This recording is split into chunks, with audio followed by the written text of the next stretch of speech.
Entonces Taufik dice que hay un periodismo según cada clase, ¿no? Y sin meternos en la teoría marxista y yendo a la comunicación, lo que nosotros aprendimos en la década del 90 es el modelo de comunicación liberal. Y creímos que esa era la comunicación. Como creímos que la democracia era la democracia que nos viene del norte, o como creímos que la política de seguridad es la política de seguridad que dice la DEA. Y nos creímos y naturalizamos esos argumentos de poder, pero son argumentos de poder. Y ahí es donde viene la discusión de la puja de la verdad. O sea, esto que estamos planteando es la discusión inicial en las aulas de la Facultad de Ciencias de la Comunicación sobre la Ley de Servicios de Comunicación Audiovisual. ¿Qué son todas las voces? No, falso, absolutamente falso, de que el periodismo militante no dé lugar a todas las voces, pero absolutamente falso. Primero, ¿cuántas voces tiene una noticia? ¿Cuántas? ¿Cuántas caras tiene una información? ¿Alguien puede pensar que una noticia tiene las dos caras que plantea CNN?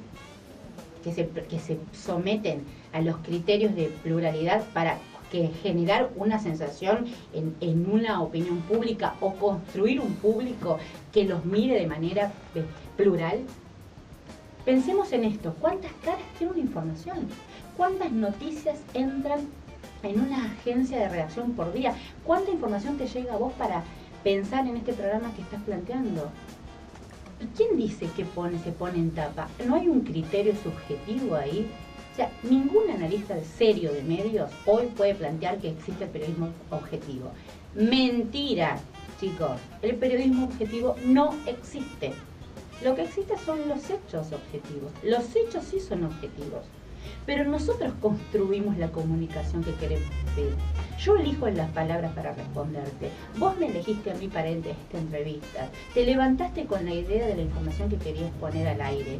Decidiste qué agenda vas a seguir y qué agenda no vas a seguir. Por definición, eso es subjetivo. O sea, no existe el periodismo objetivo.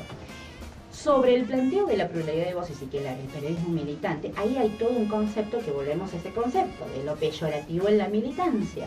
Como si militar por una idea de mundo, de país o de política implicara la mentira, implicara desoír la verdad. Entonces, porque yo soy militante del proyecto kirchnerista, voy a mentir para que mi idea kirchnerista triunfe. No, de ninguna manera. Porque las reglas de la comunicación no son la objetividad y la neutralidad. Las reglas de la comunicación y del periodismo son el criterio de la buena fe y la honestidad intelectual. Y mi militancia va de la mano de mi honestidad intelectual. Y por mi honestidad intelectual, yo si tengo que discutir al aire en Radio Nacional con Bernie, en su momento como secretario de Seguridad, por la represión de la gendarmería, con el tema legal en la Panamericana, lo hice. O sea, yo te voy a dar el ejemplo concreto, te puedo dar 10 ejemplos concretos en este momento, sin repetir y sin soplar, de distintas voces de la oposición en la primera mañana de Radio Nacional. Entonces ahí deconstruimos la información del que el periodismo militante no pone en el aire o en la comunicación las otras voces. Ahora, si vos me decís, frente a un hecho, una entrevista, yo voy a tomar partido, sí. Sí, pero porque yo creo en esa comunicación y enseño esa comunicación que tiene que ver con la claridad frente a los públicos que quiero construir.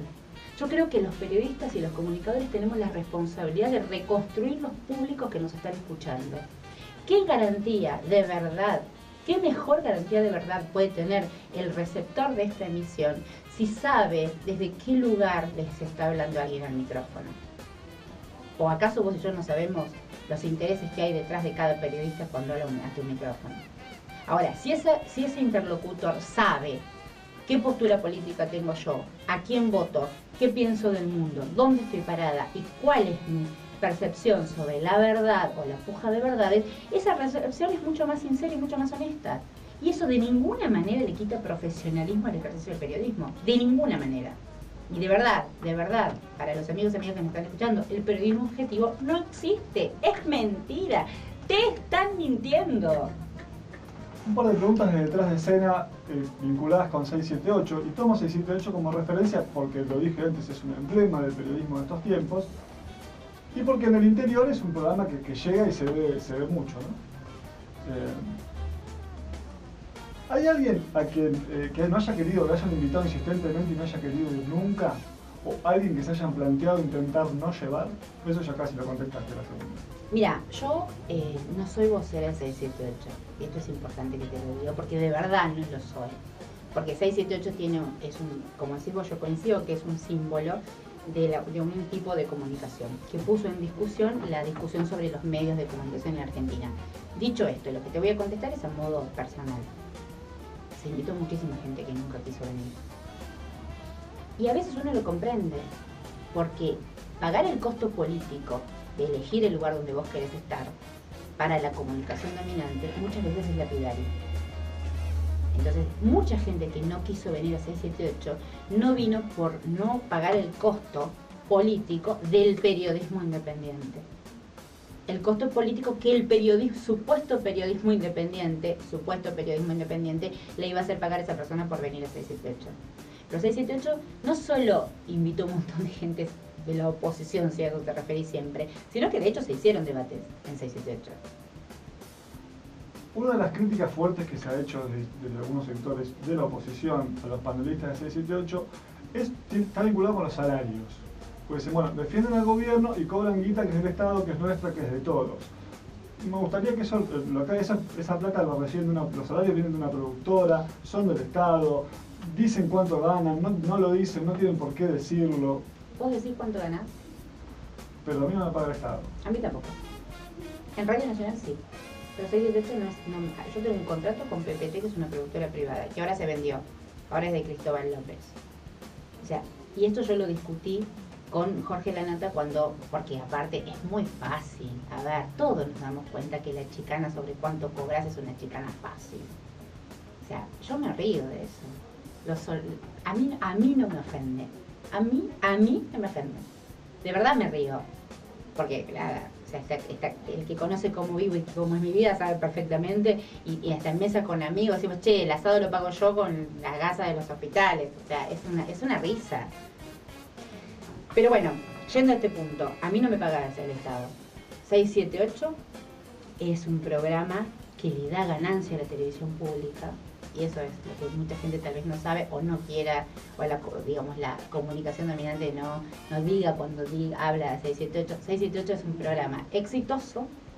De hecho, si es la referencialidad política de los principales periodistas de la oposición que les preguntan a los candidatos presidenciales si el programa va a seguir, imagínate, ¿no?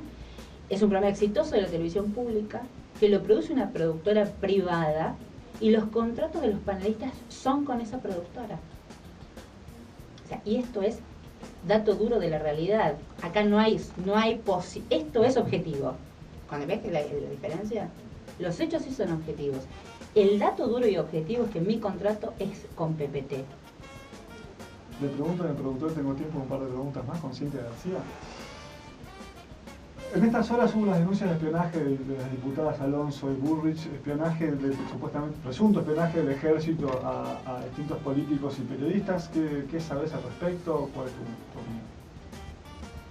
La cardurez de Bullrich y Alonso no tiene desperdicio, de verdad. O sea, las dos políticas que han sido parte de las operaciones mediáticas de la Argentina, desde Nisman en esta parte, pasando por los fondos buitres, hagan una denuncia de espionaje con direcciones que no existen, con nombres de las reparticiones que no son las que dicen, con datos que ese supuesto alistado que no lo presentaron ante la justicia y que está a un clic de Google. Ellas digamos, son conducidos por un jefe político que está procesado con procesamiento confirmado por escuchas ilegales, hacen una denuncia de espionaje, que la causa tiene secreto de sumario, y ellas que salen a revelarlo mediáticamente después dicen que no saben cómo se filtró la información. No, la verdad que lo de Alonso y Bullrich es para sumarle votos al Frente para la Victoria. O sea, si hay votantes del Frente para la Victoria indecisos, después de ver a Alonso y Bullrich con esas presentaciones, votan a Scioli. Lo último, Cintia, ya que me deja picando eso. Después de 12 años de gobierno kirchnerista, ¿Scioli es la mejor representación de este modelo?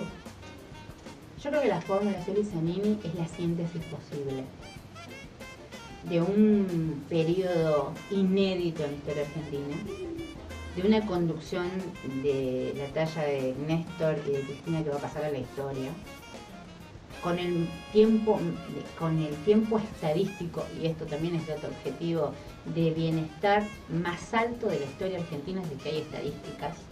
Esto es un dato objetivo. O sea, la Argentina en este momento, en términos de percepción económica del bienestar, que es crecimiento más inclusión, tiene la tasa de bienestar más alta desde que en Argentina hay estadísticas, que creo que es del año 74. Esto es una investigación, es una investigación del CONICET, con referentes que no tienen nada que ver con el INDEC, si querés, ya porque te estoy leyendo la mente. Es fácil la repregunta. No, datos duros, te estoy dando datos duros. Pero ese proyecto político liderado por estos dos presidentes llega a este tiempo con las confrontaciones conocidas, con una puja por el poder que, si lo pudiéramos plasmar en una imagen, es una pulseada feroz. Que si esta ha sido una década ganada, eslogan precioso, pero que se puede deconstruir, al que Horacio González me lo ha peleado varias veces diciendo no, tampoco se puede hablar de década ganada. Si esta es una década ganada, no es una década perdida por las corporaciones. O sea, las corporaciones no han perdido la pulseada por el poder. Me parece que la fórmula Scioli-Zanini conjuga la síntesis posible en este contexto y con estas confrontaciones. Y me parece que fue una decisión política interconexa, pero con la conducción de Cristina Fernández de Kirchner. Me parece que fue una jugada política interesantísima, que va a hacer que el Frente para la Victoria gane las elecciones, que Scioli sea el próximo presidente y que haya un proyecto político inclusivo, aún con los déficits que podamos discutir a partir del lunes, aún con las cosas que va a seguir resignificando la distribución en Argentina. Cintia, muchísimas gracias por tu tiempo. A vos, de verdad. Nosotros ya seguimos en Desenredando.